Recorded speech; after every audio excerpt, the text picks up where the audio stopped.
Hello beautiful stars, welcome back to my channel stars mystic enchanters में आपकी host आप सभी का दिल से वेलकम करती हूँ गाइस।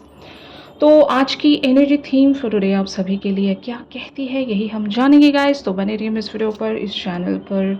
अगर आप लोग पहली बार ट्यून इन कर रहे हो तो आप सभी का स्वागत है यहाँ पर। Please do subscribe to this channel and also hit the bell notifications to get the updates from this channel. तो चलिए गाइस बढ़ते हैं कार्ड्स की तरफ। सबसे पहले यहाँ पर आपके पर्सन की एनर्जीज़ को ग्रैब करते हैं। जैसे कि आप कार्ड्स में देख सकते हैं 10 of Gabriel and king of Gabriel की एनर्जीज़ में आपके पर्सन बने हुए हैं। जैसे कि हम पोर्टल में एंटर हो चुके हैं 8-8 पोर्टल में, और क्योंकि इस बार का 8-8 पोर्टल बहुत ज़्यादा इम्पॉर्टेंट है क्योंकि ये जो ईयर है वो 8th ईयर है। तो यस ऑफ कोर्स यहाँ पर बहुत सारी ट्रांसफॉर्मेशंस आप देख सकते हो। और मैं आपको बता दूँ फॉर द मैनिफेस्टेशंस थिंग 12 तक का टाइम रहेगा आपके पास। ये जो गेट है जिसको हम लायंस गेट कहते हैं ये ओपन रहेगा till 12th of this month. तो आपकी जो भी मैनिफेस्टेशंस हैं, जो भी आप रिचुअल्स कर रहे हो, जो भी रेमेडीज़ आप कर रहे हो, तो आप 12 तक कर सकते हैं गाइस। ऑलराइट। तो यहाँ पर जैसे कि इस कार्ड में लिखा है, ask your angels for helpful people to lighten your load, working too many hours, trying too hard to please others. This is one thing. And King of Gabriel, on the other hand, talks about keep your eyes on the big picture, leave the details to others, experience that leads to success, genuine concern for others. तो यहाँ पर आपके person के and पर एक ऐसी situation बन गई है जहाँ पर आपके पर्सन हो सकता है बहुत ज़्यादा बिजी होंगे अपने वर्क फ्रंट पर, या फिर इनके लाइफ में बहुत सारा स्ट्रगल होगा अभी, और इन्हें पता है कि आप इनसे रूठे हुए होंगे या फिर आपने वॉक अवे किया है। आपने जो भी इन्हें एक एस्केप दिया हो, बहाना बनाया हो, जो भी आपने कहा हो, आप इनसे दूर चले गए हो और इस बात का इन्हें पूरी तरीके से ध्यान है, इन्हें ख्याल है। और शायद ये अपने टाइम को मैनेज करना चाहेंगे, आपकी तरफ आगे बढ़ना चाहेंगे। इनकी एटलीस्ट थिंकिंग इसी तरह से जा रही है कि ये सबको लेकर चलना चाहेंगे। यानी कि अगर इनके एंड पर बहुत सारी रिस्पॉन्सिबिलिटीज़ हैं, इन्हें इनका ज़्यादातर टाइम वहाँ पर लग रहा है, तो they are just making it sure कि ये आपके लिए भी कुछ टाइम मैनेज कर सकें, ताकि अगर आपसे ये बात नहीं कर पा रहे हैं या फिर आपकी तरफ किसी तरह का कोई अटेंशन नहीं रख पा रहे हैं, तो एटलीस्ट ये कुछ तो आपकी तरफ प्रेजेंट कर सकें। क्योंकि इन्हें पता है कि अभी फ़िलहाल के लिए मैं हो सकता है शायद कुछ नहीं कर रहा हूँगा या फिर कर रही होंगी, लेकिन मेरे प्लान्स हैं इस रिलेशनशिप को लेकर, इस कनेक्शन को लेकर मेरे कुछ फ्यूचर प्लान्स हैं। मैं ज़रूर तब कोई ना कोई एक्शन लूँगा या लूँगी। आपके पर्सन के माइंड में एटलीस्ट ये बात तो है कि आज नहीं तो कल ये कभी तो इस पर्टिकुलर सी सिचुएशन पर वर्क करना चाहेंगे। अभी क्योंकि ये खुद बहुत ज़्यादा स्ट्रगल कर रहे हैं, और अगर आप ऐसी सूरत में इन्हें छोड़कर चले गए हो तो ये एक ओवरवेलमिंग एनर्जी ज़रूर महसूस कर रहे हैं। इन्हें पता है कि रीज़न्स क्या हैं, आप क्यों इस तरह से एट टाइम्स बिहेवियर्स रखते हो, क्या आपकी प्रॉब्लम है। ये आपके पर्सन हो सकता है बहुत अच्छे से आपको जानते होंगे, और आपके कंसर्न्स भी ये जानते हैं, आपको कब बुरा लगता है, कब आप वॉक अवे हो जाते हो। आपके पर्सन को ये शायद सब कुछ पता होगा, लेकिन they are waiting for the favourable time for themselves. हो सकता है इनकी ज़िंदगी एक ऐसे सिनेरियो में फंस गई होगी जहाँ पर इन्हें प्रैक्टिकल लाइफ को भी मैनेज करना पड़ता होगा, अपने इमोशनल फ्रंट को भी इन्हें देखना पड़ता होगा, और जब इनसे चीज़ें संभलती नहीं हैं तो ये आपको कुछ टाइम के लिए पॉज कर देते होंगे, क्योंकि इनके लाइफ के अदर एरियाज़ अभी बहुत ज़्यादा इम्पोर्टेंट होंगे, और शायद ये बात आपको पता होगी। लेकिन अभी क्योंकि आप रेडी नहीं होंगे गाइज, जैसे कि मैं ये कह सकती हूँ कि आप एक सेक्रीफाइसिंग अगर एनर्जी में बने हुए हो कि हर बार इन्हीं के एक्सक्यूज़ेस को आपने काउंट करना पड़ रहा है, कंसिडर करना पड़ रहा है। ऑन दी अदर हैंड अगर ये आपके प्रॉब्लम्स को कंसिडर नहीं कर रहे हैं, या फिर आपके एंड पर जो भी चीज़ें स्टक हो गई हैं, अगर उन सारी चीज़ों के बारे में आपके पर्सन को अगर ध्यान नहीं है, तो ये बात आपको मंजूर नहीं है। आप एस ऑफ माइकल की एनर्जीज़ में बने हुए हो। इस कार्ड में लिखा है A wonderful new idea, don't allow bumps in the road to hinder your progress, clear up communication problems with others. तो यस गाइस, शायद आप एक क्लियर कम्युनिकेशन या तो इनसे चाहते हो कि ये कुछ बोलें, एक क्लैरिटी दें, या फिर ये क्लैरिटी आप अपने से सीख करना चाह रहे होंगे। जैसे कि हमने कल की एनर्जीज़ में देखा था, अम, आप बहुत सारी चीज़ों को भी होल्ड करके नहीं रखना चाहते हैं। आप मूव ऑन होना चाहते हो, स्टक नहीं रहना चाहते।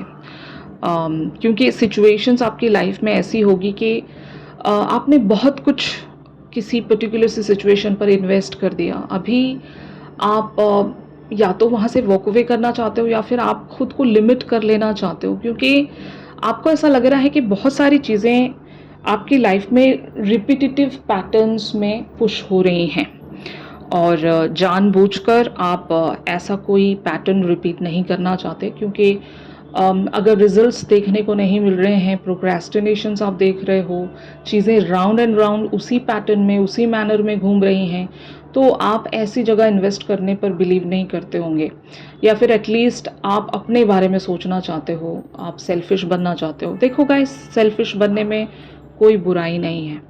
अगर आपको सच में लग रहा है कि आपका एडवांटेज लिया जा रहा है, और आपकी तरफ एक अनफेयर या एक इनजस्टिस रखी जा रही है, एक अनफेयर एडवांटेज आपका उठाया जा रहा है, अनफेयर ट्रीटमेंट रखा जा रहा है आपकी तरफ, तो आपको अपने लिए ज़रूर स्टैंड लेना चाहिए और जस्टिस आपको मांगना चाहिए खुद के लिए, या अगर आप खुद को जस्टिस देने पर बिलीव करते हो तो ज़रूर आप ये भी कर सकते हो। क्योंकि एक वो पॉइंट आ जाता है जहाँ पर हमें इंट्यूशंस मिलने लगती हैं कि हमें पर्टिकुलर से सिचुएशन पर क्या करना चाहिए, वरना हम दिमाग की कैलकुलेशंस पर बहुत ज़्यादा बिलीव करते हैं।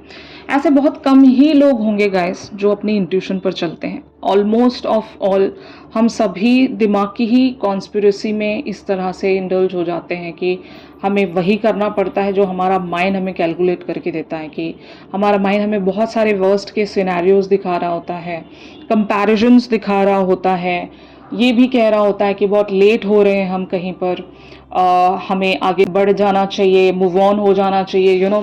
इस तरह की बहुत सारी चीज़ें हमारे माइंड में ऑलरेडी फीडेड होती हैं, क्योंकि हम दुनिया में वो सारी चीज़ें देख रहे होते हैं जहाँ पर या तो हम किसी की सक्सेस देख रहे होते हैं, किसी को बहुत ज़्यादा आगे बढ़ता हुआ देख रहे होते हैं, हम खुद को कंपेयर करते हैं लोगों के साथ, और जब हमें ये लगता है कि हम बहुत पीछे रह गए हैं, हमारे साथ बहुत कुछ अच्छा हो सकता था, जब ऐसी बातें बार बार हमारा माइंड हमें प्रेजेंट कर रहा होता है, तो हम एक तरह की नैगिंग वाली एनर्जीज में आते हैं और ज़िद करने लगते हैं खुद से ही कि हमें कुछ तो अभी करना पड़ेगा।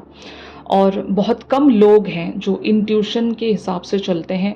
उन्हें ये नहीं फ़र्क पड़ता कि दुनिया में क्या हो रहा है, दुनिया कहाँ जा रही है, हम कितने लेट हो रहे हैं, हमारी ज़िंदगी कब सेटल होगी, दिस दैट ब्ला ब्ला, जो भी चीज़ें हैं, वो लोग ये सारी बातें नहीं सोचते हैं। वो लोग सिर्फ वही सारी चीज़ें करते हैं जो जहाँ पर उनका इंट्यूशन उन्हें बढ़ा रहा होता है। भले ही फोर फ्रंट पर जितनी ही नेगेटिविटी क्यों ना चल रही हो, जितनी ही चीज़ें स्टैगनेंट क्यों ना हो, आप लोग मतलब आप में से कुछ लोग सिर्फ और सिर्फ आपके इंट्यूशंस पर चलते हो। तो ऐसे लोग जो अपने इंट्यूशंस के हिसाब से नहीं चलते, उन लोगों के लिए अगर एक क्लैरिटी चाहिए गाइस, तो टेक सम टाइम आउट, जहाँ पर आप चीज़ों को अपने ही माइंड के हिसाब से फिगर आउट करो। लाइक एक एनालिसिस रखने की कोशिश करो सिचुएशंस में। जैसे कि मान लो अब आपके पास दो तरह की सिचुएशंस हैं, situation A and situation B, तो कंपैरिजन आपको उस तरह से ही रखना पड़ेगा कि अगर आप यहाँ पर मूव ऑन हो जाते हो तो आपको क्या कॉन्सिक्वेंसेस देखने पड़ेंगे, अगर वहाँ पर आप बढ़ जाते हो तो फिर यहाँ पर क्या कॉन्सिक्वेंसेस हो सकते हैं। तो इस तरह की कंपैरिजन आप अगर अपने माइंड को समझा दोगे तो शायद हो सकता है आपका माइंड समझ जाए और आपको डिस्टर्ब ना करे, क्योंकि इंट्यूशन के साथ सही से चलने के लिए आपका माइंड पावरफुल या एक स्ट्रॉन्ग माइंड की बहुत ज़्यादा ज़रूरत होती है गाइस। अगर आप मेंटली स्ट्रॉन्ग हो तो आप अपनी इंट्यूशन के साथ चलने के काबिल रहते हो। अगर आपका माइंड ही स्ट्रॉन्ग नहीं है तो भले आपका इंट्यूशन कुछ भी कह रहा हो, आप उस पाथ पर चल नहीं पाते।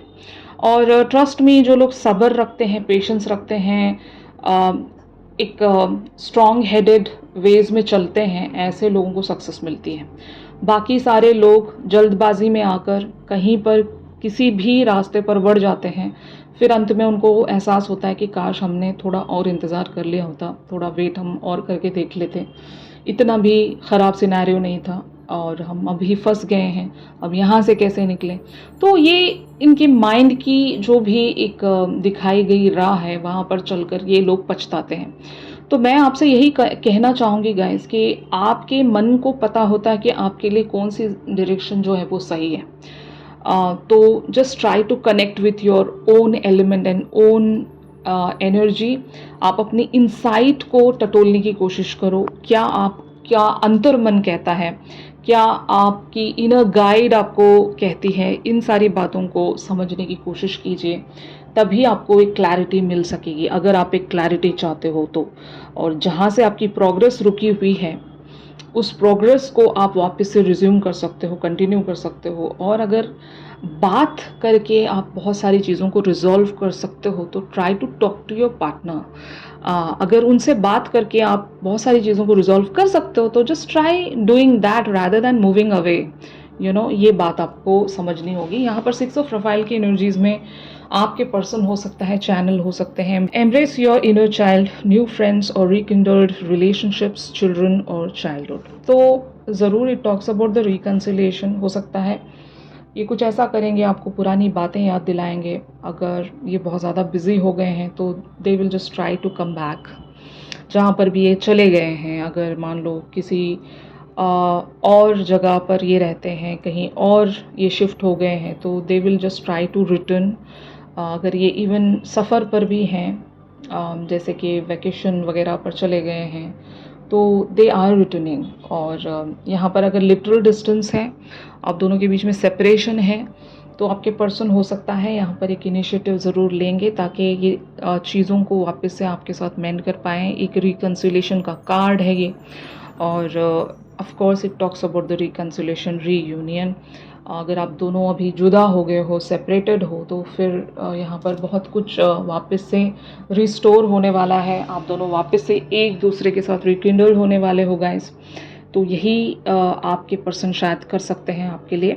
तो इस पर्टिकुलर से सिचुएशन में आपको क्या करना चाहिए? तो यूनिवर्स आपको साइन दे रहा है डिज़ायर।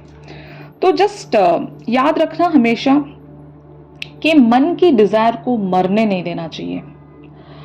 क्योंकि डिज़ायर एक ऐसी चीज़ है गाइस जो आपको अलाइव रखती है। जिस इंसान के दिल में डिज़ायर नहीं है वो इंसान ज़िंदा नहीं है, क्योंकि वो बस जी रहा है, जीने को जी रहा है। लेकिन अगर डिज़ायर ही नहीं है, कोई उम्मीद ही नहीं है, कोई सपना ही नहीं है आपका, कोई गोल ही नहीं है, तो फिर ऐसी ज़िंदगी कोई ज़िंदगी नहीं होती है ना। तो याद रखना हमेशा डिज़ायर्स को बना कर रखें। कोई भी ऐसी चीज़ नहीं है, कोई भी ऐसी बात नहीं है जो आपके लिए मैनिफेस्ट नहीं हो सकती। हर एक चीज़ मुमकिन है अनटिल एंड अनलेस आपकी डिज़ायर होनी चाहिए, उस हद तक की ज़िद होनी चाहिए। अगर आप डिज़ायर्स को अलाइव रखोगे तो आप भी ज़िंदा रहोगे और ये आपको मोटिवेटेड रखेगा आपकी लाइफ में आगे बढ़ने के लिए।